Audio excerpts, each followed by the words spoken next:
به نام خداوند جان و خرد که از این برتر اندیشه بر نگذرد.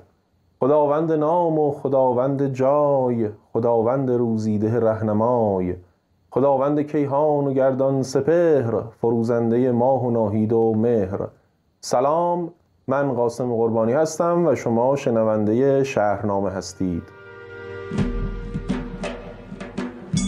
به نام خدای جهان آفرین، به نام خدای جهان آفرین، به پیش جوانان ایران زمین، به پیش جوانان ایران زمین، به میدان برآیید و گامی زنید، به ذهن زمان نقش نامی زنید. در این فصل از شهرنامه کمی از شاهنامه فاصله میگیریم و تاریخ اساطیری ایران رو با هم مرور خواهیم کرد. این برنامه قسمت اول از سلسله برنامه‌های ما درباره تاریخ اساطیری ایرانه. واژه اساطیر معمولاً برای ما یادآور داستان سرایی‌های پیشینیانه.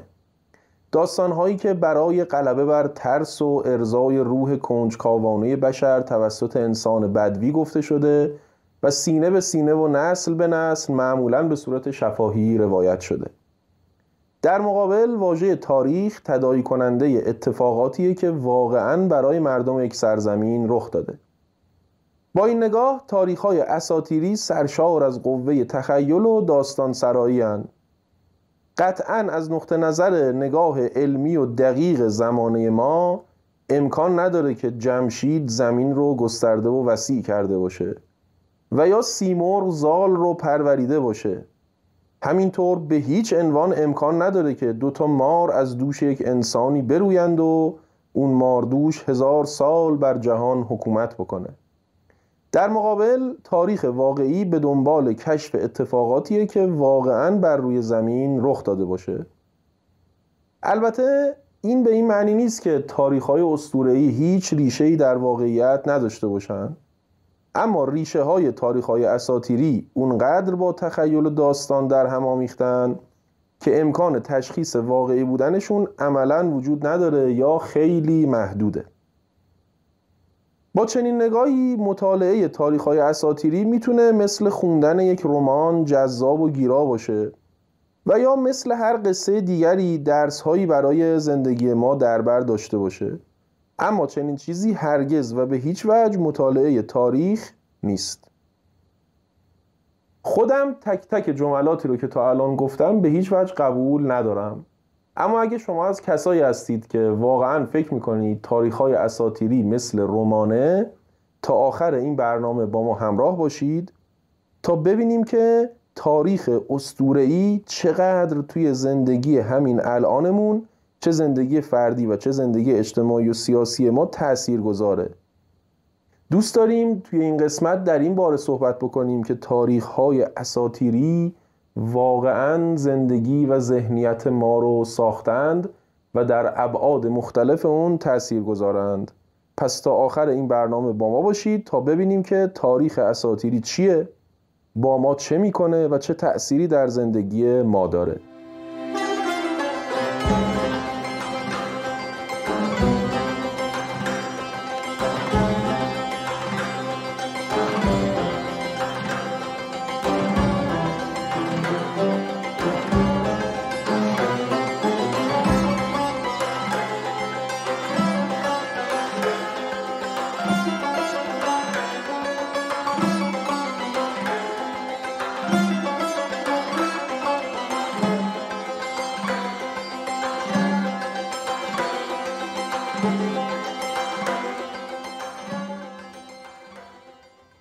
برای شناخت تاریخ‌های اساطیری ابتدا باید تاریخ رو بشناسیم.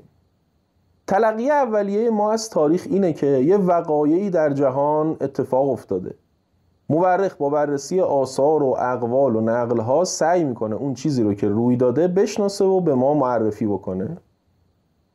اشکال این تعریف اولیه اونه که توش تصور میشه که تاریخ یه واقعیه که در یک جهان مسطح و شفاف رخ داده و شخصی به نام تاریخ شناس هست که صرفاً مشاهده‌گر اون روی داده و مشاهده خودش رو گزارش میکنه.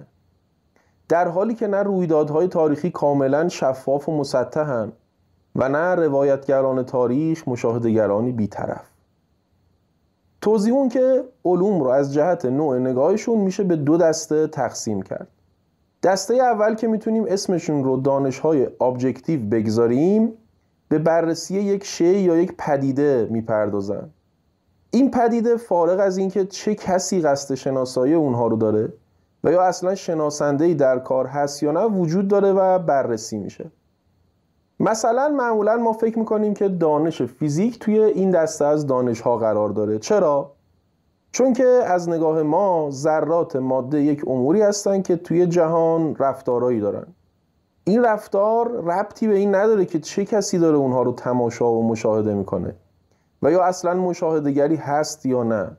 میلیاردها سال هیچ مشاهدهگری رفتار ماده رو رصد نکرده، اما ماده بر اساس قوانینی رفتار خاصی از خودش نشون داده.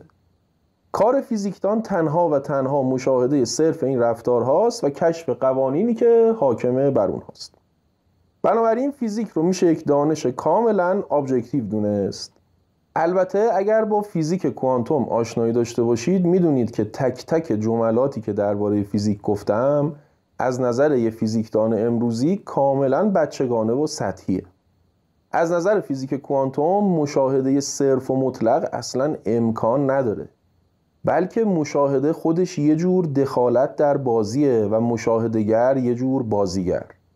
بنابراین رفتار اشیاء فیزیکی با وجود مشاهدهگر و یا با تفاوت مشاهدهگر تفاوت میکنه. پس مهمه که آیا کسی داره این ماده رو رصد میکنه یا نمیکنه. فرض کنید که الکترون‌ها منتظرن ببینن کسی اونا رو نگاه میکنه یا نگاه نمیکنه، یا اینکه چه کسی در چه شرایطی داره نگاهشون میکنه. در تمام این موارد ممکنه رفتار متفاوتی داشته باشن. یعنی چی؟ یعنی از نظر مکانیک کوانتومی همه این حرفایی که فیزیکدان یه مشاهدهگر بی‌طرف جهانه و داره رفتار ماده رو فارغ از مشاهدهگرای دیگه رصد میکنه، باید گذاشت در کوزه و آبش رو خورد. یعنی الکترون توی یک آزمایش ممکنه خودش رو به صورت یک ذره نشون بده و توی آزمایش دیگه به صورت موج. یعنی درباره هویت الکترون وقتی که اصلا دیده نمیشه سخن گفت. نه اینکه یه رفتاری داره و ما نمیتونیم اونو کشف کنیم، بلکه اصلا رفتارش بسته به مشاهده متفاوت میشه. پس حتی فیزیک هم یک دانش ابجکتیو محض نیست. در برابر نگاه ابجکتیو نگاه سابجکتیو قرار داره. توی کمانک یا همون پرانتز بگم که اگر از واژه‌های ابجکتیو و سابجکتیو که فارسی نیستن استفاده میکنم به این دلیله که هنوز معادل‌های خوبی برای اینها قرار داده نشده. پرانتز بسته. توی این نگاه شی اون چنان که خودش برای خودش هست یا همون چیزی که بهش میگیم پدیده یا نومن موضوعیت کامل نداره، بلکه اون چه که ما بهش دسترسی داریم و دربارش پژوهش میکنیم پدیداری از شیء، چیزی از پدیده است که برای یک شناسنده مثل ما آشکار شده. به این پدیدار شی برای من یا فنومن هم گفته میشه. از این به بعد ما همون واژه پدیدار رو برای این استفاده میکنیم. توی نگاه سابجکتیو فاعل شناسا هم توی هویت شیء مورد بررسی نقش داره، چرا که هویت شیء مورد بررسی یا همون پدیدار امریه که از یک پدیده نزد اون فاعل شناسا آشکار شده. یه مثال بزنم که شاید البته زیاد دقیق نباشه اما مثال خوبیه. مثلا وقتی میخوایم رفتارهای عرفی و زبان بدن یک انسان رو بررسی بکنیم فقط شکل فیزیکی اون رفتار رو بهش توجه نمی کنیم، بلکه به این میاندیشیم که معنای این حرکت توی اون فرهنگی که این آدم از اونجا اومده چیه. ممکنه یه حرکت واحد توی یک فرهنگ و پیش یه گروهی از مردم شایسته باشه، همون رفتار پیش گروه دیگری از مردم کاملا ناشایست باشه. توی این موارد ما باید نگاه سابجکتیو داشته باشیم. در جایی که حتی فیزیک یه دانش کاملا ابجکتیو نیست، چه انتظاری از تاریخ هست؟ اونم به عنوان یک علمی که با انسان و ذهنیاتش ارتباط داره. بیایید با این دیدگاه سطحی که تاریخ فقط وقایع نگاری محض اتفاقاته همینجا خداحافظی کنیم و با این حقیقت مواجه بشیم که تاریخ فقط به شکل رفتارها و مکانهای تردد انسانها و تعداد گلوله های توپ شلیک شده در فلان جنگ نمی پردازه، بلکه تاریخ به معنای رفتار انسانها هم توجه میکنه. به این 3 جمله دقت بکنید که ظاهراً برای یک اتفاق گفته شده. در 31 شهریور 1359 هجری شمسی صدام حسین به قصد جدا کردن خوزستان از ایران جنگی 8 ساله را بر ملت ایران تحمیل کرد. جمله دوم، در 12 ذوالقعده 1400 هجری قمری صدام حسین مشهور به سردار قادسیه برای بازپسگیری سرزمین‌های عربی اشغال شده توسط ایران که خوزستان نامیده میشه و آزاد کردن خلق عرب از دست ایرانی‌های فارس نیروهای خود را گسیل کرد.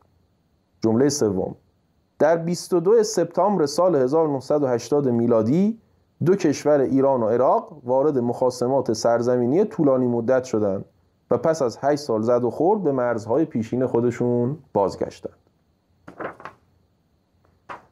هر 3 عبارت در ظاهر به یک واقعه تاریخی اشاره میکنه، اما پس زمینه و معنای هر کدوم اونقدر متفاوته که گویا داریم از 3 اتفاق کاملا متفاوت حرف میزنیم. تفاوت این 3 عبارت از کجا اومده؟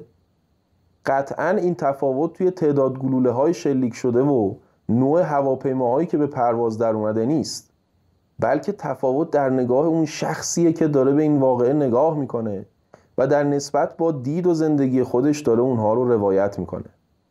جمله اول از دید کسی گفته شده که داخل یک جغرافیای معنایی به نام ایران نشسته و داره به جهان و زمان نگاه میکنه. دومی نگاه کسیه که از داخل عراق بعثی یا برخی کشورهای ناسیونالیست عرب جهان رو تماشا میکنه و سومی از یک نقطه‌ای فرسنگ ها دور از این اتفاق. اگه به عبارات دقت بکنید نه فقط جغرافیا که حتی زمان این 3 جمله هم با هم متفاوته. تاریخ اولی از هجرت پیامبر اسلام شروع میشه و بر اساس نسبت بین خورشید و زمین و با محوریت نوروز شمرده میشه. دومی هم تاریخ هجریه، اما با این تفاوت که ماهای قمری اون رو نشانه گذاری میکنن و سومی اصلا از میلاد مسیح شروع شده. میبینیم که حتی زمان هم بسته به نگاه کسیه که داره به این واقعه نگاه میکنه. ممکنه فکر کنید که دیدگاه سوم بی‌طرفه و علمی‌تره و دقیق‌تر، اما واقعیت اونه که دیدگاه سوم هم مکان و زمان خودشو داره، اما این اتفاق فرسنگ ها دور از جهان معنایی اون شخص داره اتفاق میفته. اگه همین اتفاق نزدیک مرزهای همون آدم اتفاق افتاده بود مطمئناً جور دیگری نگاه میکرد. فرض کنید روی گوشی خودتون این خبر رو میخونید که یکی از خانه ها در یک کشور آسیایی در حال سوختنه. این خبر یه خبر تلخه با چاشنیه، یه کمی آه و افسوس.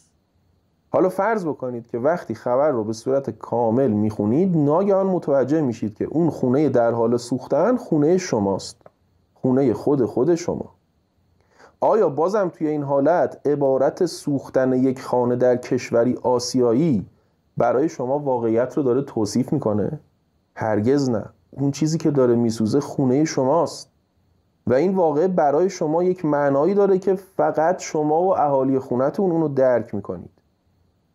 عبارت سوختن خانه‌ای در کشوری آسیایی برای کسایی نوشته شده که حرارت خانه شما رو حتی از دور هم احساس نمی‌کنن و به اون خونه خاطره یا تعلقی ندارن. فقط برای یک لحظه فرض بکنیم عرب‌های عزیزی که داخل ایران زندگی می‌کنن توی خوزستان این خبر رو به صورت دوم یا سوم می‌خوندند و درک می‌کردن. اون وقت چی می‌شد؟ آیا حاضر می شدن که در برابر لشکر صدام ایستادگی بکنن و اون حماسه ها رو از خودشون نشون بدن؟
پس توی تاریخ دیدگاه بیطرف وجود نداره. هر کسی یه جایی ایستاده و از اونجا داره به جهان نگاه میکنه. البته این به اون معنا نیست که دیدگاه منصفانه توی تاریخ وجود نداشته باشه. باید بین دیدگاه بیطرف و دیدگاه منصفانه فرق گذاشت. توی دیدگاه منصفانه تاریخ نگار میدونه و لحاظ میکنه که کجا ایستاده و از کجا داره تاریخ رو تماشا میکنه.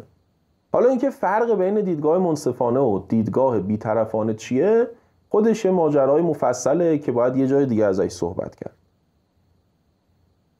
علاوه بر نگاه تاریخ نگار و دخالتش توی روایت تاریخ، یه مسئله دیگه هم هست که باعث میشه نگاه ما به تاریخ یه نگاه صرفاً ابجکتیو نباشه. اونم اینه که خود واقعه در حال رخ دادن هم برای انسانایی که در متن اون حاضرن یه معنایی ورای رویدادهای فیزیکی داره.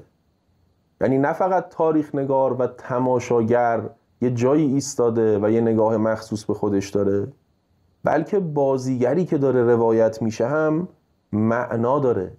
رفتارش برای خودش حاوی معنا هست که باید توی مطالعه تاریخ بهش توجه کرد. بدون خوانش معنای تاریخ از نگاه انسانهایی که حاضر توی رویدادهای تاریخی هستند، بخش مهم واقع تاریخی اصلا دیده نشده و طبیعتا روایت هم نشده. نمیشه که ادعا داشته باشیم در حال مطالعه تاریخ انسانیم اما از نسبت انسان با جهان و زمان فارغ باشیم. بذارید یه مثال دیگه بزنیم. در سال 1939 میلادی آلمان ها به رهبری هیتلر با بخش اعظم اروپا و سپس بسیاری از کشورهای جهان وارد جنگ شدند.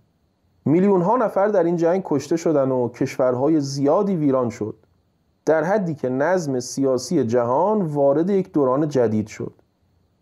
میشه جزئیات خیلی زیاد دیگری رو هم به این دو خط اضافه کرد، مثل تعداد روزهای جنگ، آمار نبردها، میزان تلفات، سلاح‌ها، جغرافیای جنگ و خیلی خیلی اطلاعات دیگه. اما آیا چنین چیزی تاریخه؟ آیا بدون تحلیل نگاه ملت آلمان، بقیه متحدین، جبهه مقابلش یعنی متفقین، کل اروپا، آمریکا، ژاپن، بقیه جهان و اون چه که توی این ماجرا به دنبالش بودن، آیا میشه سر از راز و معنای چنین کشت و کشتار عظیم و دیوانه‌واری در آورد؟ یا توی تاریخ باید این هم روایت بشه که انسانهایی که درگیر این جنگ بودن چگونه به این رفتارهای خودشون نگاه میکردن؟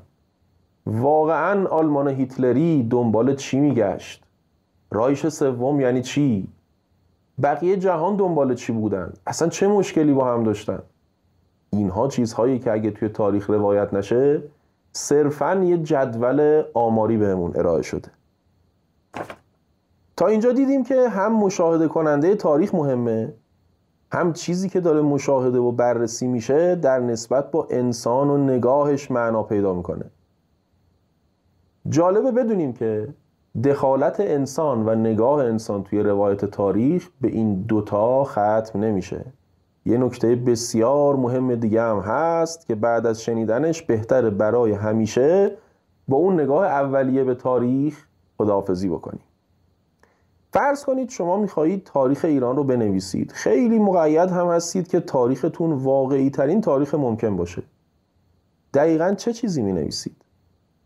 تاریخ ایران یعنی تاریخ پادشاهان و سلسله‌های پادشاهی، یا تاریخ ایران یعنی تاریخ دانشمندان، یا تاریخ تفکر ایرانی، یا تاریخ ادبیات ایرانی؟ اصلا این ایرانی که میخواید دربارش بنویسید کجاست؟ آیا ایران این گربه زیبا و ملوس امروزیه یا سراسر قلمرو هخامنشی از رود سند تا یونان؟ آیا تاریخ سمرقند و بخارا هم جز تاریخ ایرانه؟ اصلا تاریخ ایران رو از کی آغاز میکنید؟ از مهاجرت آریایی ها یا از ساکنان این سرزمین قبل از ورود آریایی ها؟ از پیش از اسلام یا پس از اسلام؟ از پیش از اختراع خط یا بعدش؟ سخت شد نه؟ برای نگارش تاریخ ایران شما باید یک نظریه یا فراتاریخ داشته باشید. توی نظریه تاریخی شما نهایتاً به این نتیجه میرسید که دنبال روایت چه چیزی باشید و عینکتون رو روی چه چیزی تمرکز بدید. و به چه چیزی چه وزنی بدید. آیا بیشتر دنبال روایت سلسله های پادشاهی و اتفاقات خاندان های پادشاهی باشید، یا برید سراغ دانشمندان، یا برید سراغ رجال دینی یا هر چیز دیگری؟ مثلا توی یه جور فراتاریخ و روایت تاریخی، خیلی از تاریخ نگاران تاریخ رو ماجرای سیر انسان از توحش به تمدن‌های ابتدایی و بعد از اون تمدن‌های پیچیده‌تر تصویر میکنن و توی بیان تاریخ تمدن‌ها بیشتر روی پادشاهان و سلسله‌های پادشاهی تمرکز میکنن. مثلا کتابای تاریخ دبیرستانی که ما خوندیم یک همچین حال و هوایی داره. اما آیا واقعا تاریخ ایران، تاریخ پشت سر هم آوردن سلسله‌های پادشاهی از مادها و هخامنشیان و سلوکیان و اشکانیان و ساسانیان و دوره خلافت و طاهریان و صفاریان و سامانیان و غزنویان و آل بویه و آل ضیاء و غیره و غیره و غیره تا پهلوی و جمهوری اسلامیه؟ آیا با ردیف کردن اسم هوخشتره و اردشیر و سلطان محمود آلبرسلان سلجوقی ما با تاریخ آشنا شدیم؟ اگه چند تا از این سلسله ها رو حذف بکنیم یا حالا چند تا اسم پادشاه و سلطان رو از قلم بندازیم، چیز مهمی از تاریخ حذف شده یا نه؟ اینکه نظریه فراتاریخی انتخابی شما چه چیزی باشه به نوع نگاه شما به انسان و جهان برمیگرده که این خودش بیان یک واقعه رخ داده نیست. این یک امر فلسفیه و فلسفه دیگه مشاهده یه سری اتفاق و رویداد و تعداد گلوله شلیک شده از دهانه توپ نیست. پس هیچ نگاه تاریخی وجود نداره که انسان پس و پیش و در بین تک تک واژگانش حضور نداشته باشه. فکر کنم تا حالا فهمیده باشیم که چرا کلاس‌های تاریخ و جغرافیای دبیرستان و دانشگاه اینقدر سرد و کسل کننده و بی محتوا و حفظی بود. چون از معنا تهی بود. جغرافیا و تاریخ، زمین و زمان معنا دارند. ایران پشت سر هم آوردن اسم یه سری پادشاه و سلسله نیست. ایران یک واحد جغرافیایی و تاریخی معنا داره که باید برای شناخت تاریخش اون معنا رو موشکافی و واشکافی کرد.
توی این مقدمه طولانی فهمیدیم که تاریخ 100% ابجکتیو وجود نداره.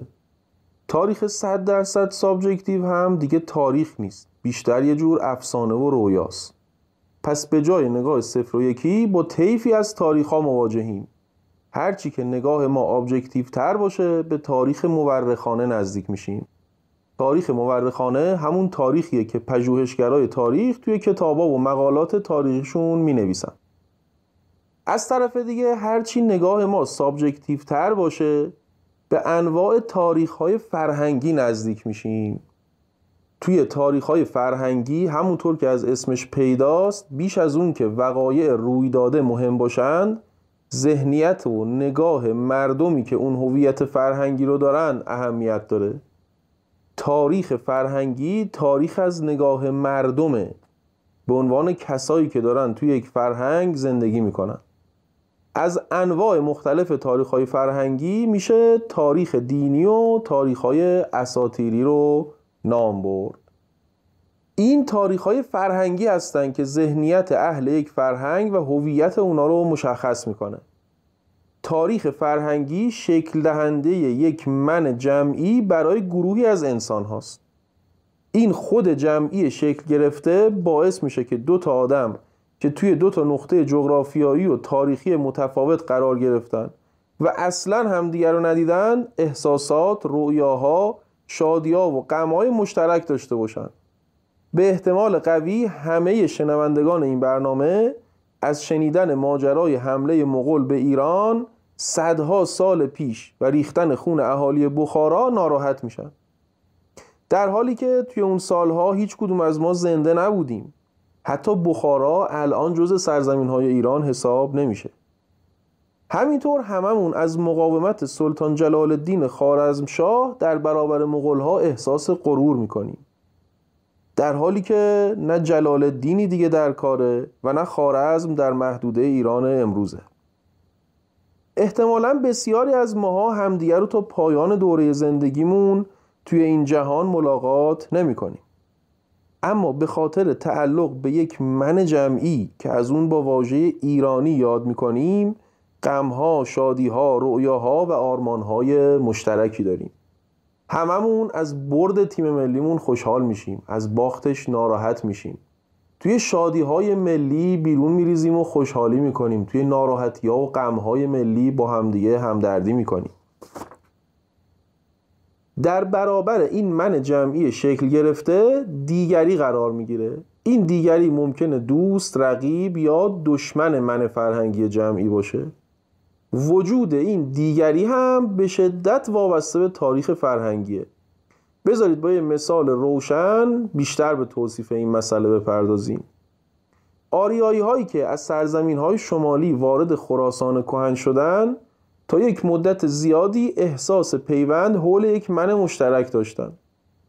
پس از گذشت قرنها و سده‌ها بخشی از این آریایی ها دچار تحولات عمیق فکری و فرهنگی شدن.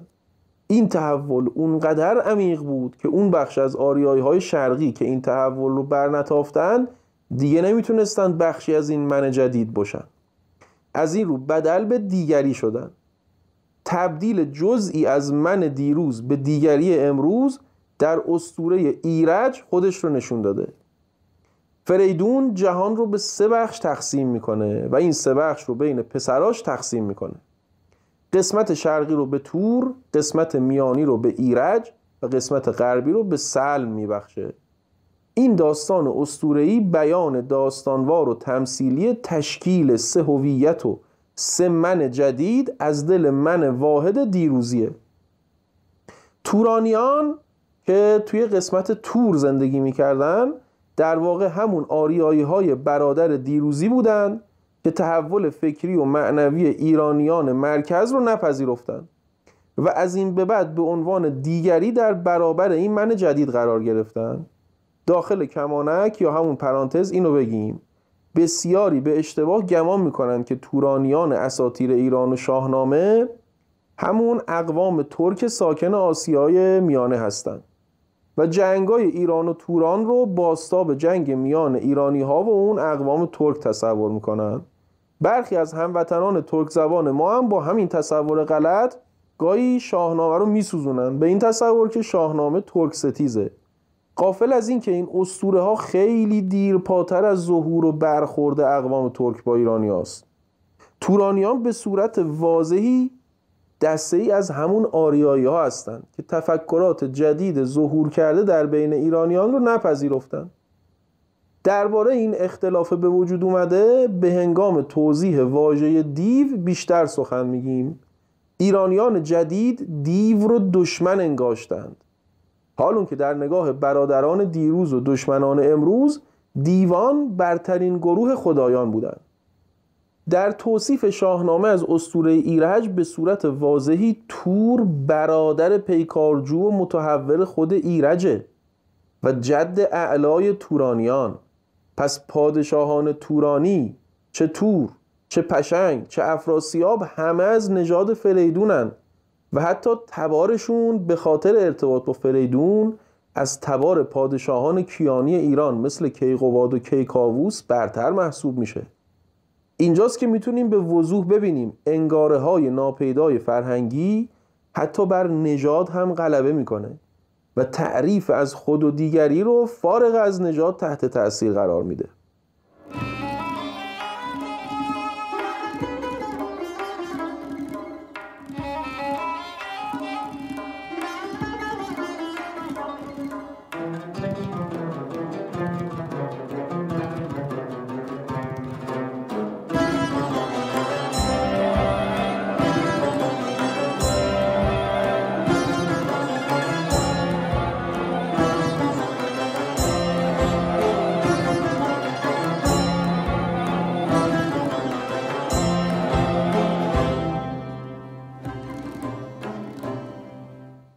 نکته کنایی در ارتباط با تاریخ‌های مورخانه و تاریخ‌های فرهنگی اونه که هرچند به نظر میرسه تاریخ‌های مورخانه به واقعیت زندگی انسان نزدیک‌تر باشن، اما این تاریخ‌های فرهنگی هستن که با قدرتی بسیار بیشتر سرنوشت همین واقعیت زندگی انسان رو تعیین میکنن.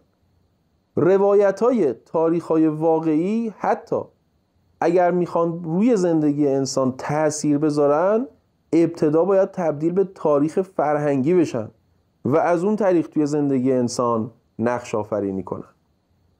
میشه ده‌ها و صدها مثال روشن بیان کرد که نشون میدن تاریخ‌های فرهنگی و از جمله تاریخ‌های اساطیری توی همین قرن 21، یعنی دوران داخل گیومه علمی و دقیق ما گیومه بسته، تا چه میزان نقش آفرینی بکنن.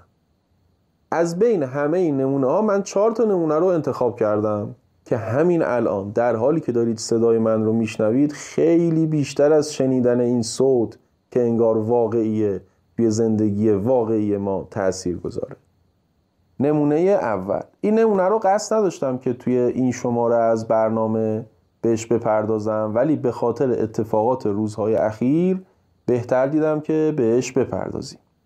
امروز یعنی 18 مهر 1402 که دارم این برنامه رو پر میکنم، چند روزی است که از حمله رزمنده های فلسطینی به شهرک های اسرائیلی و شروع جنگ توی غزه میگذره. فکر کنم نیاز به توضیح نداشته باشه که این جنگ تا چه میزان توی زندگی ما ایرانی ها و بقیه اهالی منطقه تأثیر گذاره. بجز آمار کشته شدگان و میزان شلیک موشک و گلوله از این طرف و از اون طرف، تا داستان پشت سر این جنگ رو متوجه نشیم چیزی از این واقعه رو درک نکردیم. پس بهتره که یه چند دقیقه به جای دیدن چند باره تصاویر و خبرهایی که معلوم نیست از کجا و کی همینطور داره این طرف و اون طرف میاد، چند دقیقه‌ای از این جنگ فارغ بشیم و یه کمی به ریشه هاش بپردازیم. قطعاً اگه یهودیای ساکن اسرائیل از کشورهای خودشون توی اروپا و آمریکا و بقیه نقاط جهان به اسرائیل نیومده بودن، چنین دعوا و منازعه‌ای هم وجود نداشت. پس اول باید ببینیم که راز این کوچ و مهاجرت چیه؟ سکونت یهودیان توی این سرزمین ها یکی از ریشه های خیلی مهم این جنگ و دعواست. خب باید ببینیم که این ریشه ها از نظر خود این ساکنان چیه؟ چه دلیلی دارن؟ چه منطقی پشت سر این سکونتشون توی این سرزمین ها وجود داره؟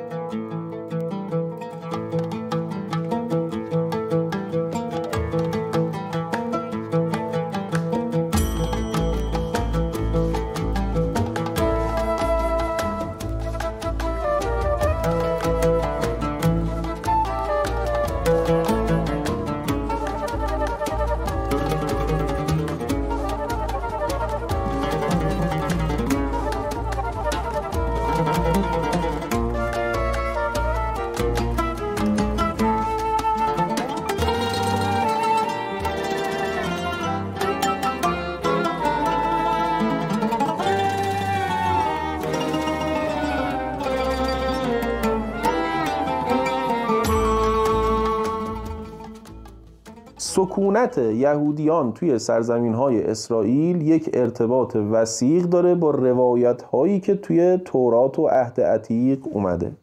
بر اساس متون یهودی خداوند یعقوب یا همون اسرائیل رو که به معنای جانشین خداونده برگزید تا از نسل او یک قوم برگزیده پدید بیاد. وظیفه خطیر این قوم برگزیده خداپرستی و اجرای شریعته، وظیفه‌ای که منحصراً بر عهده این نژاد و این قوم خاصه. برای همین دین یهود تبلیغ نداره. اونا خیلی دوست ندارن که بقیه آدم‌هایی که از این نژاد نیستند به دین اونها در بیان. سالها بعد از انتخاب یعقوب به جانشینی خداوند بر روی زمین و رفتن بنی اسرائیل به مصر و ماجراهای یوسف و دیگه ماجراهایی که خیلیشو خودتونم میدونید، خداوند موسی رو از بین این قوم برگزید و باهاش توی صحرای سینا سخن گفت و یک مأموریت بسیار مهم به او سپرد. اون مأموریت چیزی نبود جز عبور دادن بنی اسرائیل از دریا و بردنشون به سرزمین موعود و مقدسی که خداوند برای اونها انتخاب کرده بود، یعنی همون اورشلیم یا بیت المقدس و مناطقی که ما به نام فلسطین میشناسیم. این قوم پس از قصه های فراوون که جاش توی این برنامه نیست بالاخره به سرزمین موعود میرسند و طبق وعده الهی اونجا ساکن میشن. اما بعد از مدتی نافرمانی و بتپرستیشون باعث میشه که توسط آشوری ها و بابلی ها از سرزمین مقدس اخراج بشن و به اسارت گرفته بشن. پس از طی دوران اسارت بابلی و به لطف پادشاه هخامنشی یعنی کوروش کبیر، بنی اسرائیل به سرزمین خودشون برمیگردند. سالها میگذره تا اینکه امپراتوری روم مجددا اونا رو از این سرزمین موعود و مقدس اخراج میکنه. این اخراج دومی دیگه به اون سادگی ها سر و تهش هم نمیاد. حدود 2000 سال طول میکشه. 2000 سال سخت و جانکاه که یهودی ها توی همه نقاط جهان به خصوص اروپا تحت آزار و اذیت شدید قرار داشتن و توی سرزمین دیگری غیر از سرزمین خودشون آواره بودن. بالاخره توی قرن 20 خداوند این فرصت رو به یهودیان داد که به سرزمین موعودشون برگردن و اونجا دوباره سکونت بکنن. یهودی‌ها هم از این فرصت استفاده کردن و به سرزمین خودشون برگشتن و ملت اسرائیل بعد از سالها و قرنها بالاخره توی خونه خودش آروم گرفت. احتمالاً همه ما توافق داریم که سیاستمدارای کنونی دنیا حتی ذره‌ای به این داستان که بخش اعظمش توی یک کتاب مقدس دینی یعنی عهد عتیق روایت شده هیچ اعتقادی ندارن. توی پرانتز البته ما مسلمون ها به خاطر اعتقاد به قرآن و روایت قرآنی از تاریخ یهود یه بخش بزرگی از این داستان رو واقعی میدونیم، پرانتز بسته، و طبیعتاً به دلایل سیاسی و نه اعتقادی از اسرائیل حمایت میکنن. اما موتور محرک و انگیزه کسانی که خانه و کاشانهای خودشونو توی لهستان و روسیه و آرژانتین و آمریکا و سر تا سر جهان رها کردند و اومدن به این سرزمین و توی اینجا سکونت کردن دقیقاً همین قصه است. وگرنه چطور ممکنه که چند میلیون نفر به راحتی خونه یه مردم دیگری رو بگیرن و اونجا ساکن بشن و فکر بکنن که خب اینجا خونه منه؟ مسئله احتمالاً تو اغلب موارد اینه که این چند میلیون نفر اساساً اینجا رو خونه خودشون و سرزمینی میدونن که خدا به اونا داده. آخه اونا قوم برگزیده خداوندند و یه معاهده بسیار سفت و محکم با خداوند پای کوه طور امضا کردن که تا قیام قیامت پابرجاست و هیچ چیز و هیچ کس نمیتونه اون معاهده رو لغوش بکنه.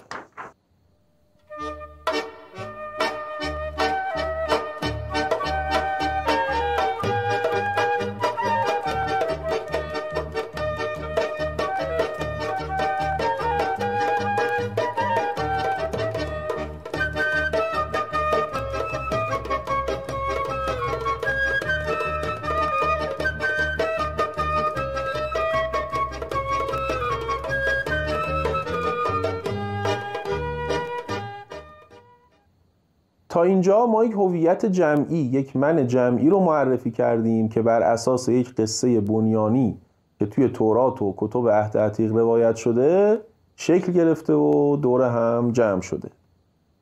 اما بریم ببینیم تاریخ واقعی در این باره چی میگه. تاریخ واقعی یا همون تاریخ مورخانه در این باره به ما میگه که همه یهودیان از سرزمین یهودیه که میشه اسرائیل امروز اخراج نشدن، بلکه این فقط مردم شهرهای بزرگ بودند که شامل این کوچ اجباری و آوارگی شدند.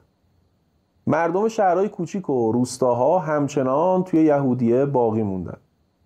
فکر میکنم تصورش راحت باشه.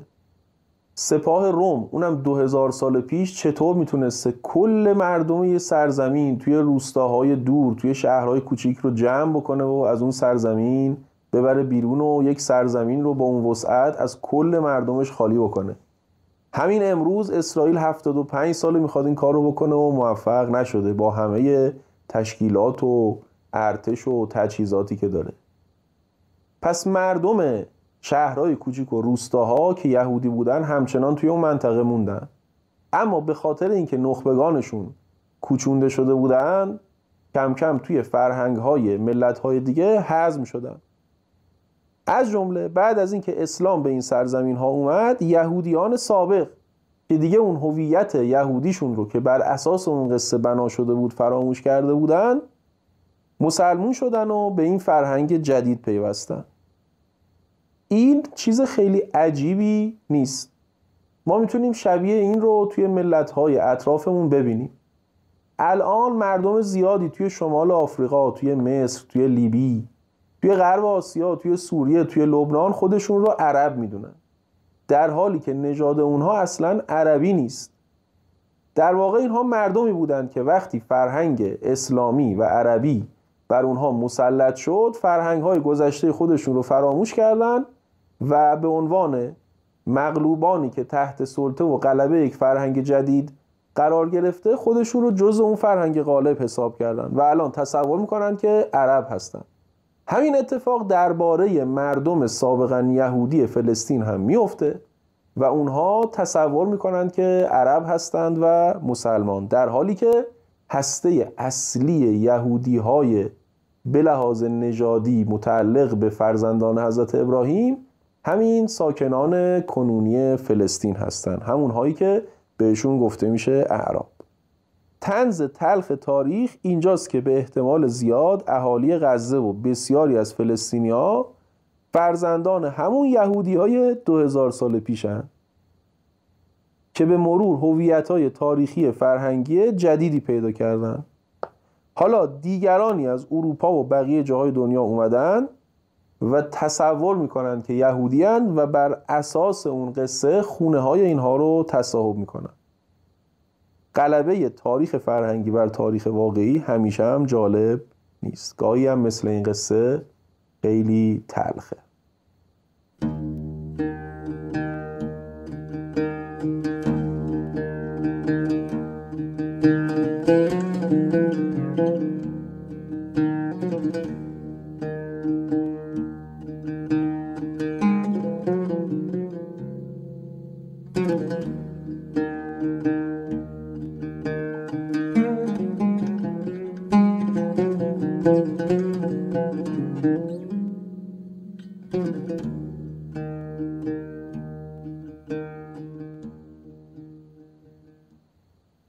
در شمال غربی ایران کشور بزرگی وجود داره که مردمانش اون رو بهش میگن ترکیه.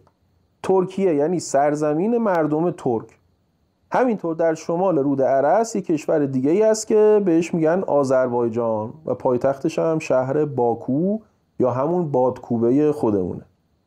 مردم شمال غرب داخل ایران هم خودشون رو ترک میدونن و به زبان ترکی یا حالا آذری صحبت میکنن. کشورهای ترکیه و آذربایجان اتحادیه کشورهای ترک رو پدید آوردن و بر پایه این هویت ترک بودن یه من مشترک تعریف کردن. کشور آذربایجان بعضی اوقات شکرخوری زیاد میکنه و بر اساس این من مشترک گاهی ادعاهایی درباره آذربایجان ایران مطرح میکنه و مثلا خواستار جدایی این سرزمین ها از اشغال ایران و پیوستن مجددشون به جهان ترک میشه. برخی از داخل ایران هم بر اساس همین هویت مشترک یه تمایلات خلاصه جدایی طلبانه یا به قول خودشون استقلال طلبانه دارن. دولت ترکیه هم کم و بیش توی آتیش این تمایلات میدمه. پس اینجا یک هویت مشترک ترکی وجود داره که برای خودش من و دیگری تعریف میکنه و زندگی مردم چندین کشور رو تو همین روزگار فعلی که توی گیوم خیلی دقیق و علمیه تحت تأثیر قرار میده. احتمالاً تا حالا متوجه این قاعده طلایی شدین که هر جا یک هویت، یک من مشترک جمعی وجود داشت، باید دنبال یک قصه تاریخی بگردیم. البته از جنس تاریخ فرهنگی و نه تاریخ مورخانه صرف. قصه ای که هویت ترکی با اون گره خورده اسطوره به نام اوغوزخان که توی اوغوزنامه انعکاس یافته، مثل شاهنامه خودمون. برای مطالعه بیشتر درباره اوغوزخان و اوغوزنامه این دوتا کلیدواژه رو توی دانشنامه جهان اسلام جستجو کنید. آقای دکتر احمد پاکتچی مقاله های بسیار محققانه‌ای در این باره نوشتن. بر اساس این اسطوره اوغوزخان جد اعلای قوم ترکه. ماجراجویی های او از دامنه های کوههای آلتای توی آسیای میانه شروع میشه و با غلبه بر تمامی دشمنان از چین تا روم و مصر تبدیل میشه به شاه یا خان جهان. این اسطوره با مهاجرت اقوام ترک از آسیای میانه و تشکیل سلسله‌های ترک‌تبار توی ایران و دیگر بخش‌های آسیای غربی ارتباط خیلی جدی داره. ترکمانان سلجوقی دسته‌ای از ترک‌های اوغوزی هستند که توی گسترش این مهاجرت و تکمیل این اسطوره نقش بسیار اساسی داشتن.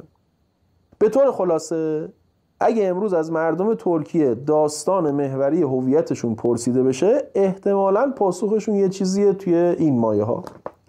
ما یه قومی بودیم توی سرزمین‌های اطراف کوههای آلتای توی آسیای میانه که مهاجرت کردیم و بعد از صدها سال بالاخره کشورمون رو توی ترکیه امروزی ساختیم و یک ملت پیدا کردیم.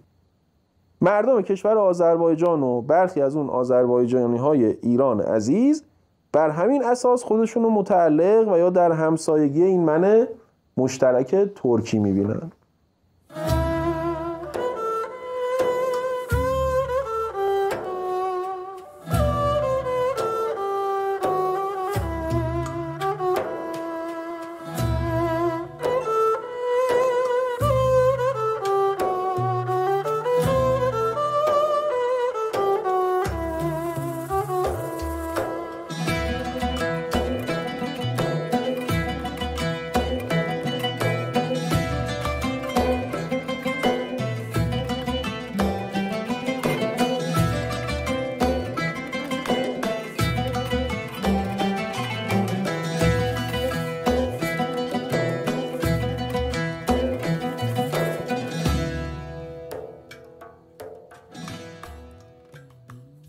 اما تاریخ واقعی در این باره چی میگه؟ خوب گوش بدین که یه داستان بسیار جالب براتون دارم. سرزمینی که ما امروزه به نام ترکیه میشناسیم همون سرزمینی که توی کتاب‌ها ازش به عنوان یونان باستان یاد میشه. بله، همون یونان باستان با انبوهی از فیلسوفان و دانشمندان بزرگ. البته نباید یونان باستان رو با یونان امروزی که در واقع همون سرزمین هلنیای باستانه اشتباه بگیریم. این سرزمین یعنی همون یونان باستان یا ترکیه امروزی بعدها به دست رومی‌ها فتح شد و صدها سال مرکز اصلی یکی از بزرگترین امپراتوری‌های جهان یعنی روم شرقی بود. قسمت‌هایی از این سرزمین توی همون سالهای اولیه پس از اسلام فتح شد و پایتختش یعنی قسطنطنیه بعدها به دست ترکان عثمانی. البته ما میگیم فتح، غربی‌ها واقعه فتح قسطنطنیه رو بهش میگن سقوط قسطنطنیه. دلیلش هم روشنه. این سرزمین که ما امروز بهش میگیم ترکیه تا سالها روم نامیده میشد. شاید براتون جالب باشه که بدونید لقب مولوی یا همون مولانا جلال الدین به خاطر زندگی توی قونیه که جز این سرزمین هاست رومی بوده. یعنی ما هم امروز میگیم مولانا جلال الدین محمد بلخی رومی. اصلا توی جهان غرب مولانا به رومی مشهوره. این به خاطر زندگیش توی روم قدیم یا همون ترکیه امروزی هست. ترکان عثمانی چندان تمایلی به مانور روی هویت ترکی خودشون نداشتن، چون قصد احیای خلافت فروپاشیده اسلامی رو داشتن که با حمله مغول از بین رفته بود. اگر هویت ترکی رو میخواستن روش تمرکز بکنن، امکان خلافت بر کل سرزمین‌های اسلامی رو از دست میدادن و دیگه چندان مشروعیتی نداشتن. پس چندان تکیه‌ای روی این هویت ترکی خودشون نکردن. سالها گذشت تا اینکه توی جنگ جهانی اول و با توافق بسیار خائنانه سایکس پیکو، امپراتوری بزرگ و قدرتمند عثمانی به کلی از هم پاشید و جای اونو چند تا کشور کوچکتر گرفت. شوک حاصل از این شکست نه تنها امپراتوری عثمانی به عنوان یه واحد سیاسی رو از بین برد، بلکه ایده ذهنی و فرهنگی حکومت عثمانی هم دیگه به تاریخ پیوست. توی چنین شرایطی که یک ملت دوچار یک شوک فرهنگی شده، نیاز به یه ایده جدید هست. این ایده جدید توسط یه نابغه سیاسی یعنی آتاتورک ارائه شد. اون ایده چی بود؟ این بود که یونانیان باستان که الان تحت حکومت عثمانی زندگی میکنن و دیگه کم کم زبانشون زبان ترکی شده، نرم افزار ذهنیشون رو عوض بکنن و این بار بر اساس اسطوره اوغوزخان یک من جدید بسازن با محوریت هویت ترکی. یعنی چی؟ بذارین تو توضیح بدم. یعنی این که امروز جک که توی ایالت اوهایو نشسته، وقتی میخواد خودش رو توی گذشته ببینه، سعی میکنه از طریق سینمای هالیوود و ادبیات توی یونان باستان حاضر بشه. اما یونانی اصیل باستان بنا به چرخش روزگار تصور میکنه که ترکه و از کوههای آلتای توی آسیای میانه مهاجرت کرده و اینجا کشور خودش رو تشکیل داده. حوصلتون رو با گفتن قصه کشور آذربایجان و مردم تبریز و ارومیه و اردبیل به سر نمیبرم. فقط کافیه بدونیم آذری ها یه قوم بسیار باستانی هستند که حتی پیش از آریایی ها توی این سرزمین سکونت داشتن و پس از ورود آریایی ها و گذشت اون قرون اولیه و ترکیب آریایی ها با این قوم ها همیشه در رأس ملت ایران بودن. حتما میدونید که ایران نوین در زمان صفویه با نیروی شمشیر و اعتقاد قزلباشا و اهالی تبریز و اردبیل و دیگر ساکنان شمال غرب ایران بنیان گذاشته شد. جالبتر اونه که بدونیم تبریز و اردبیل به عنوان شهرهایی که ستون نظامی و سیاسی ایرانن همیشه در برابر ترکان عثمانی قرار داشتن. حالا ببینید که قدرت فرهنگ و اسطوره با ما چه کرده و این سیب چه چرخهایی در طول تاریخ خورده.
اما سومین نمونه که شاید جالبترین نمونه در نوع خودش باشه کسی نیست جز آقا و سرور هممون حضرت آمریکا. آمریکا به خاطر اینکه تاریخ باستانی خیلی قدیمی نداره و همه گذشتش محدود به همین چند سده اخیر میشه، شاید بهترین نمونه آزمایشگاهی برای مطالعه چگونگی ساخت یک اسطوره تاریخی ملی و تشکیل یک هویت جمعی بر اساس اون قصه بنیانی باشه. قاعده طلایی این قسمت رو دوباره به یاد بیاریم. هویت جمعی تاریخی یا همون من جمعی یه قصه اصلی داره که اون قصه مادر همون اسطوره بنیانی اون ملته. اسطوره و بنیان اصلی ملت آمریکا چیه؟ پاسخ به این پرسش کار خیلی آسونی نیست، به خصوص این که راوی و مطالعه کننده و گوش کننده این داستان که من و شما باشیم یه رابطه خاص و وصف ناشدنی با این قسمت از جهان یعنی آمریکا داریم. به هر حال این قصه هرچی که باشه به خوبی میدونیم که چه تأثیری توی زندگی امروز و شاید فردای ما داره. پس این اسطوره فقط یک رمان نیست، واقعاً وضعیت امروز و فردای ما رو شکل میده.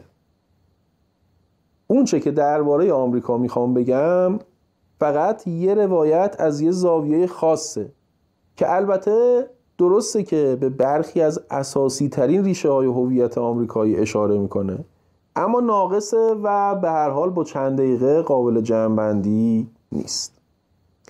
بالاخره داریم درباره آقامون آمریکا صحبت میکنیم، شوخی که نیست.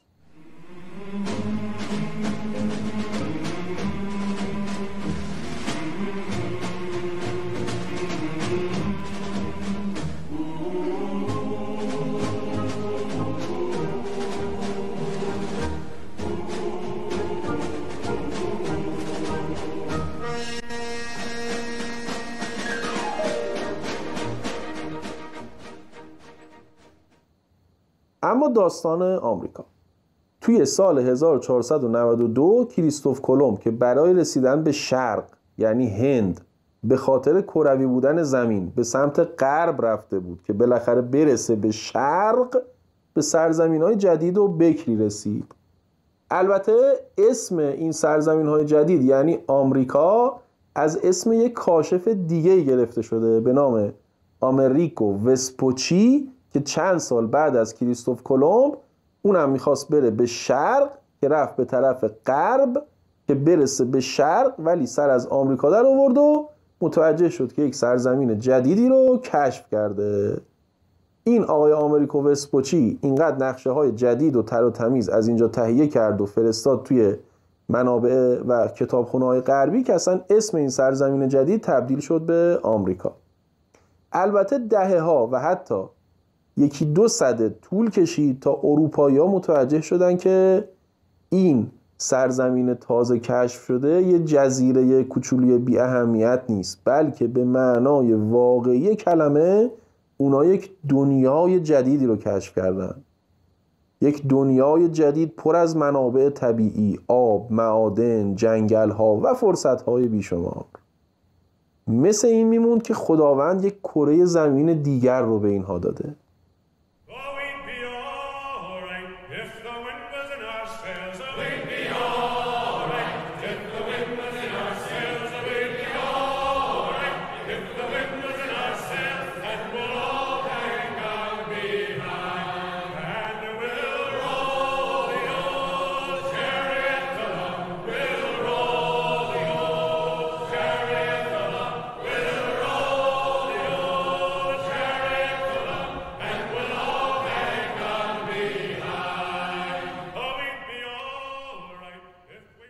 توی همون روزگار تو قلب اروپا کشیش اصلاحگری علیه کلیسای کاتولیک قیام کرد. اون شخص کسی نبود جز مارتین لوتر که یک نهضت اصلاحگرانه دینی توی اروپا پدید آورد که منجر به تشکیل کیش پروتستان شد. پروتستان ها اول کار مورد تعقیب و تکفیر کلیسای کاتولیک قرار گرفتند، اما بالاخره تونستن کلیسای انگلیس رو تقریبا تحت سلطه خودشون در بیارن. اروپای قرن 16 و 17 به معنای واقعی کلمه یه اروپای اشباع شده بود. اروپایی که بر اساس شالوده سنت‌های کهن و اشرافی و غیر قابل تغییر بنا گذاشته شده بود. چنین سرزمینی برای پروتستان هایی که میخواستن یک دین ناب و جدید داشته باشن و بر اساس اون زندگی بکنن قابل تحمل نبود. به همین دلیل گروهی از پروتستان ها که خودشونو پیوریتن یا نابگرا یا پاک دین مینامیدند تصمیم تاریخی خودشونو گرفتن. اونا سوار کشتی شدن و دل به دریا زدن تا توی این دنیای جدید که عاری از هر سنت و اشرافیت کهن و متهوع بود جهان آرمانی خودشونو بسازن. البته بین خودمون باشه این دنیای جدید آنچنان هم عاری از هر چیزی نبود. یه مقدار سرخپوست و اینا بودن که مشکلشون به مرور حل شد و اونا به جهان دیگری نقل مکان داده شدن. پیوریتن ها و بقیه انسان هایی که از اون دنیای کهنه و پوسیده دل زده بودند و جرأت به دریا زدن داشتن، هر اونچه که داشتن و نداشتن پشت سرشون گذاشتن و راهی یک سفر بی بازگشت شدن. حتی نمیشه گفت اونا دل به دریا زدن، دل به اقیانوس بی انتهایی زدن که معلوم نبود انتهاش چیزی منتظر اونها هست یا نه. سفر به سرزمینی که تو توی اون میتونی از صفر همه چیز رو بسازی. سرزمین فرصت ها، Land of Opportunities، یا همون آمریکای خودمون. این داستان براتون آشنا نیست؟ آیا تا اینجای قصه اسم استیو جابز، بیل گیتس، ایلان ماسک و اینجور آدما تو ذهنتون رژه نمیره؟ چند تا فیلم سینمایی هالیوودی تا حالا دیدین که داستان یک کسی رو بیان میکنه که از هیچ بلند میشه و با تلاش خودش به همه چیز میرسه؟ اگه ندیدید فیلم راکی، البته شماره 1 رو ببینید تا معنای سرزمین فرصت ها یا همون رؤیای آمریکایی رو متوجه بشید.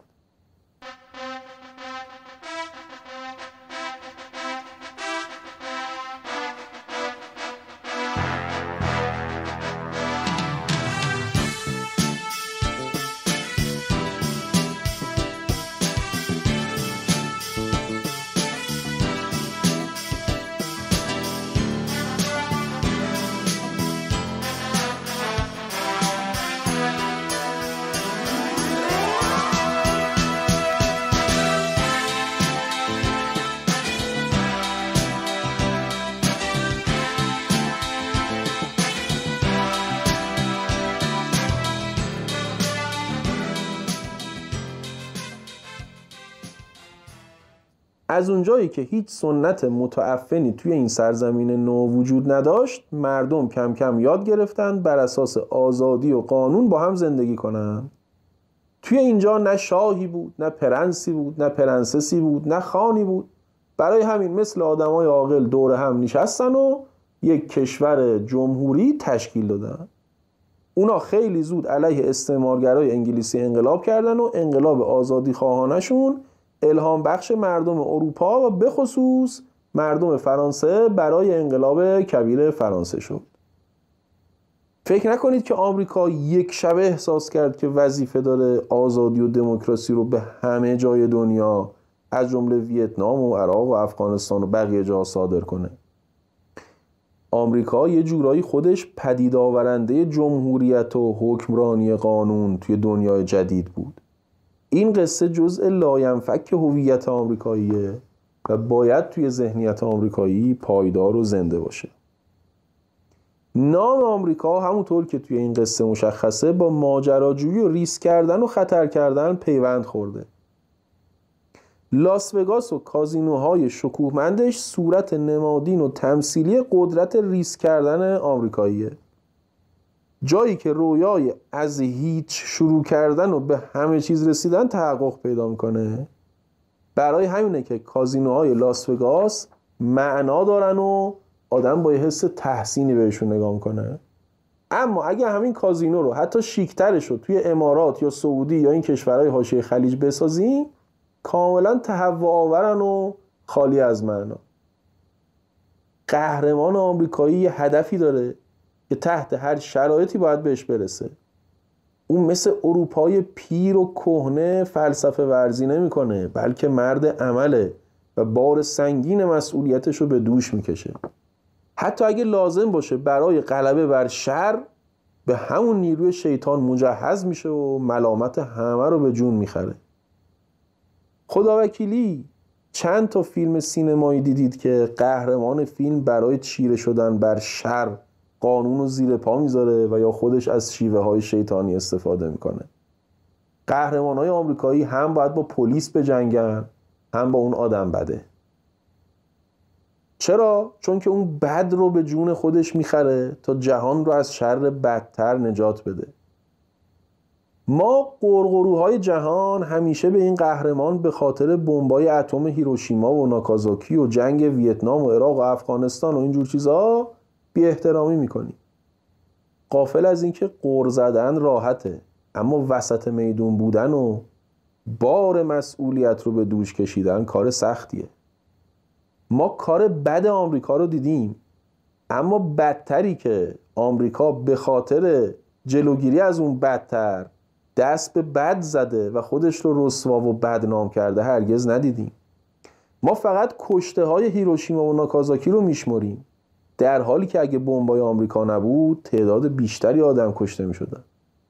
چند میلیون کشته ویتنامی و جنگلای از بین رفته‌شو میبینیم، اما هرگز از خودمون نمیپرسیم که اگه آمریکا ورود نکرده بود و کمونیستای شیطان صفت همه دنیا رو میگرفتن، اون وقت چه بلایی سر جهان میومد. ما فقط چند صد هزار زن و کودک عراقی کشته شده رو میبینیم، اما هرگز مثل مادلین آلبرایت وزیر خارجه آمریکا، این بانوی محترم فهیم، متوجه نمیشیم که این میزان کشته ارزششو داشت. به هر حال اون چه که شالوده فرهنگ آمریکا یا هویت آمریکایی رو میسازه یا آمیزه ای از ماجراجویی، کار و تلاش، آزادی و طرد همه سنت‌های قدیمی و متعفن. با فهم این ماجرا بهتر میتونیم حال یک آمریکایی متعصب رو توی دفاع از عملکرد دولتشون درک بکنیم. اون چه که گفتم روایت رسمیه که خیلی از آمریکایی‌های متعصب از خودشون دارن و به نوعی اون قصه بنیانی و اسطوره فرهنگی آمریکاست. حالا ممکنه اینو یکی قبول داشته باشه یا نداشته باشه. با همه این قصه هایی که براتون گفتم، اگه هنوز به قدرت اسطوره توی شکل دهی جهانی که داریم درش زندگی میکنیم ایمان نیاوردید، پس با ما باشید تا نمونه چهارم رو براتون بگم. نمونه چهارم چیزی نیست جز مام عزیز میهن ما، یعنی ایران جان.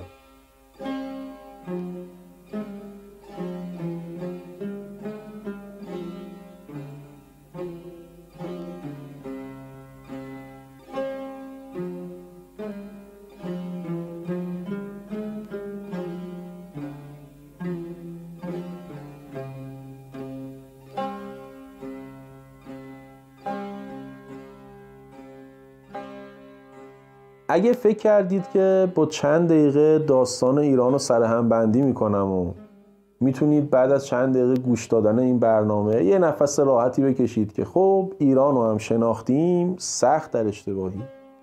ایران عمق راهبردی هویت تک تک ماست. کل شهرنامه شرح این نمونه چهارمه. از بررسی و بازخوانی و تحلیل شاهنامه تا ویژه برنامه ها تا همین برنامه تاریخ اساطیری ایران. پس منتظر قسمت‌های بعدی ما باشید که عمدتاً شرح روایت ما از ایرانه، این معنای بسیار عمیق در جهان.